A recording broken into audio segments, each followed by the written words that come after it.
Hey guys, DJ Do here. Back with another video. So good to see you. We're getting ready to jump into the holiday season. I can't believe it, but the year is coming to an end.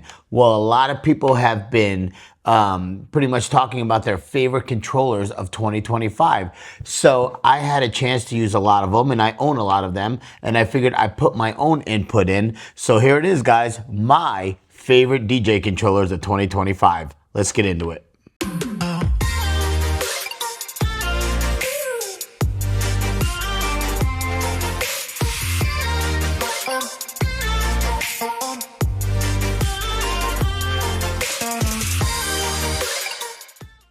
All right, guys, I'm only going to do 4 of them because these are the 4 that I currently have. I did sell a couple this year, some of the older models, but the 4 that I am using the most this year, we'll talk about those right now. So coming in at number 4 is this puppy right here. It's an oldie but goodie, and I still use it all the time. Obviously, as you can see, I have brought it around the world with me, and I put it in those jetpack cases, those bags that I've done a couple videos on already. But boy, what can I say about this thing, man? This thing is beat up, looks great, still runs great. I have a couple issues. There's a couple positive things about this, but I do have a couple negative things too, and I'll let you know.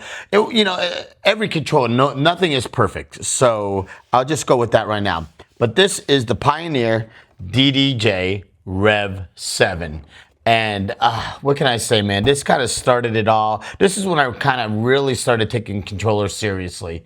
Great moving platters. It has a battle style mixer, very similar to Pioneer's own mixers as well. And it was close to the S11 and S7, in the same format. The effects on here are fantastic. The moving platters are just a delight. A couple of things I do have with this. I have taken it quite a bit with me on the road. Maybe not so much this year, but it pretty much sits in my studio at home. I do practice my cuts and my scratches on this, as well as my real turntables, and I just absolutely love it. As you can see over here, the paint is definitely coming up here. And I heard that's a problem with a lot of the controllers and stuff, but not a big deal to me. My biggest concern with this controller, and I made a video regarding this, is the IEC, or the lack of the IEC cable on here. The power supply on this is, pretty proprietary to Pioneer, and if that breaks on the road, you're screwed. And it did happen to me. It did go out on me. There was some crimp inside the wire. I'm not sure exactly what went on, but I did have to replace it. The controller was useless. Thank God I knew it. I was in Moline, oh no, not Moline. I was in Illinois somewhere in Illinois, and Springfield, Illinois, and I just happened to have a friend there that delivered me a power supply for one of these, or he didn't even deliver me a power supply. He gave me another whole controller, a different controller, and I ended up buying that controller because I like that controller too, and that is on this list. But I did order a couple extra power supplies for this, so I suggest that if you do use this controller, that you definitely have an extra power supply. I do have a video regarding on what third-party power supplies do work with this, and they work great, and I still use it to this day. I love this controller. So at number 4 is a DDJ Rev 7 by Pioneer. All right, guys, in the number 3 position is the DDJ Flex 4 by Pioneer. And this puppy right here, I just love for a couple reasons. A couple things I don't like about it, but for the main reason, it works with any device. It works with a phone, it works with an iPad, it works with a computer. This is probably my most used controller. Maybe not my favorite, and maybe not the number 1 on my list, but probably the most used. I hooked this up to a little sub mixer because it doesn't have XLR outputs. Obviously, it's an entry-level controller. This is around $300, maybe a little bit more for this white version. I also have the black version. I replaced the knobs on my black version with some chunkier knobs from DJ Tech Tools, and I love it. So, but I just left this like this, and a lot of my mixes, the live mixes that I've done in the studio and stuff, I've done on this thing. It works with any software. It unlocks, Algorithms DJ, Record Box, it unlocks, Serato, Virtual DJ. I mean, it really works with a lot of stuff. If I have any gripes about this at all, and I just love this white color too.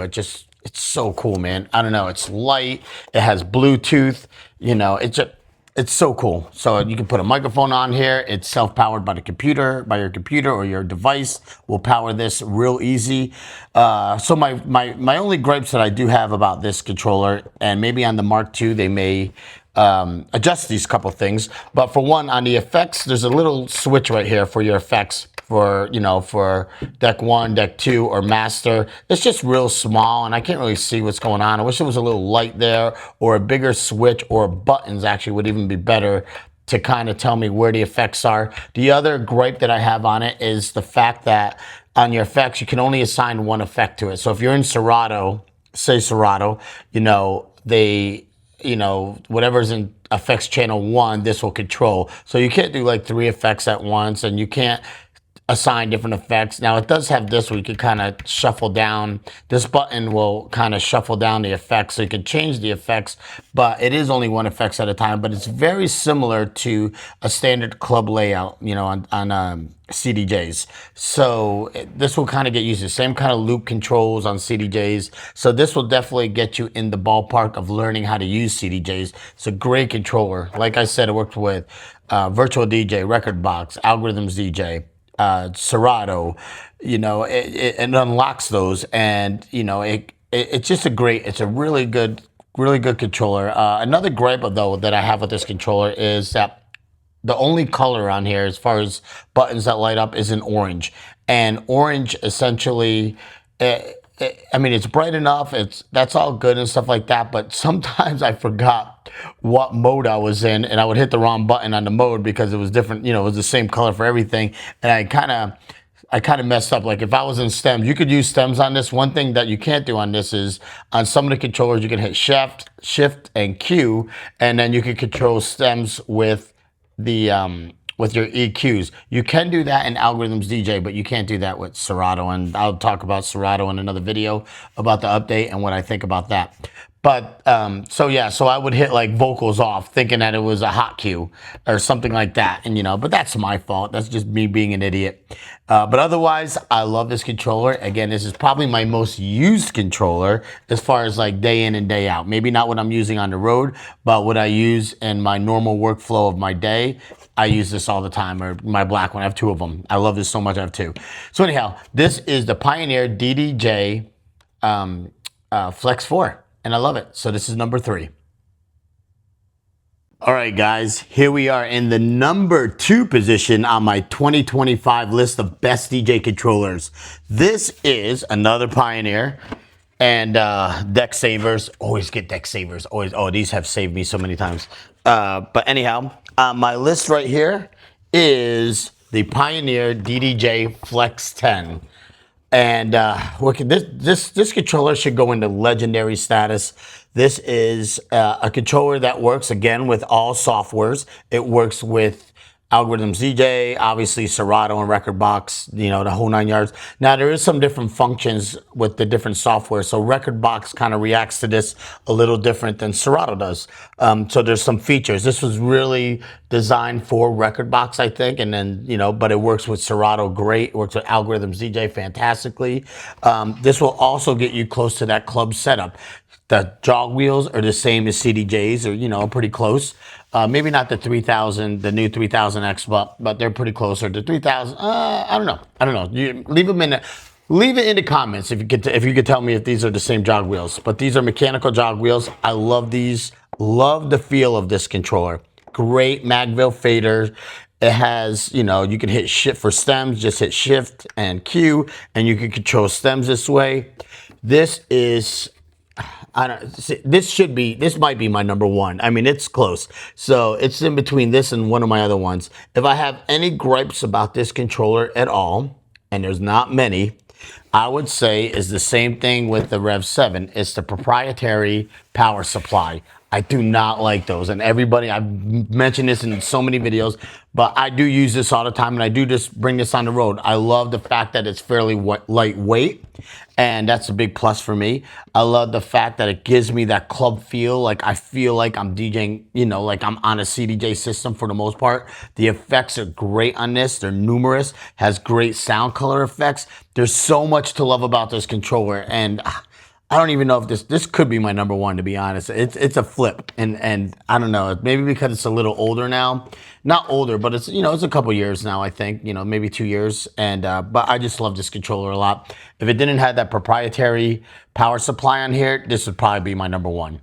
And I wish it was just elevated a little more, but I use those jetpack boosters, and so I can kind of elevate it a little bit. I bring those everywhere I go now. I throw a bunch of those in my backpack, and yeah. So anyhow, this controller, really not too much, negative things to say about it. But if you're in the market for a lightweight, pretty much full size controller, this is it. And the other controller that I didn't put on this list was the Rain Performer. That controller is a beast. I mean, that is one of my favorites. The reason why I don't have that on this list right now is because, and obviously it's not number one, but it's not, it would be like number 5. And the only reason why that is not on the list is just so heavy. And transporting, I fly to almost every one of my gigs. I think a lot of people are under the assumption that when you fly to gigs that they supply you gear every time. That's not the case. Not the case at all. So I have to fly a lot of times with my gear, and that thing is just too heavy, man. The airlines, like, they charge me so much money, and I try to work it into my price when I go out to play somewhere, that they'll pay for any additional fees if I have to bring my gear, because it's cheaper for me to bring my gear than for them to rent gear and for them to do rentals on a CDJ setup. So, 50% of my gigs, I'm usually bringing gear. I'm playing in Las Vegas next week on, December 4th through the 15th, and I have to bring my own gear, even in Las Vegas. So at Caesars, working for Caesars. So anyhow, there you have it. So for those that are thinking that they're going to walk into a CDJ setup everywhere they go, that's not the case. But anyhow, if you don't walk into a CDJ setup, this is a great controller to bring with you. All I can say is bring an extra power supply. Bring extra everything. Bring an extra USB cable. Bring an extra hard drive. If you're using external hard drives, you should always bring extra. I made that mistake. I'm an idiot. You guys called me out for making that mistake. I've been doing this a long time, and I should have known better. But anyhow, at my number 2 position, here you go. It is the DDJ Flex 10. All right, guys, it comes down to this. My number 1 DJ controller of 2025, here she is, the Rain 1 Mark II. I know it was all Pioneer, Pioneer, Pioneer, and then here we are, the final spot, and the number 1 spot, as far as I'm concerned, is the Rain 1 Mark II for a couple of reasons. Again, with this controller, okay. Let me digress for a second. Okay, so with this, there's a couple reasons. For one, IEC connection, power supply. I've gotten jams. I've mentioned it multiple times in this video alone. And IEC, you can get these cables anywhere. It's so simple, and done deal. And you can get these cables anywhere. And so that easy, I can replace this power supply on it. The power supply is internal. The effects on here are great. The stem control is next level. And the other reason why I don't have the Performer on this list is because they essentially almost have the same stem control, except the Performer is 4 channels, so it's a much larger controller. But this has even a few more options that it doesn't have. This is also cheaper than the Flex 10. Has moving platters. The platters feel fantastic. The effects are great. It's a good size right here. Again, it's still hard for me to say this is better than the Flex 10. I mean, they're like neck and neck because of the way that I use controllers, but I love it. I love this. It has 2 microphones. It has effects on microphones. It has a lot of bells and whistles. It looks cool. It only comes in white, I believe, at this time. But I do believe that they will release another color, maybe a black version. And one of the other reasons why I love this controller so much, besides the size, it is heavy. That is one of the negative, there is negatives to this too, obviously. Has a great fader, has the Mag 4 faders, the brand new faders on both the channel faders and the cross faders. So these are Mag 4 faders too. I wish it was adjustable. You can adjust them, but you have to take off the plate to do it.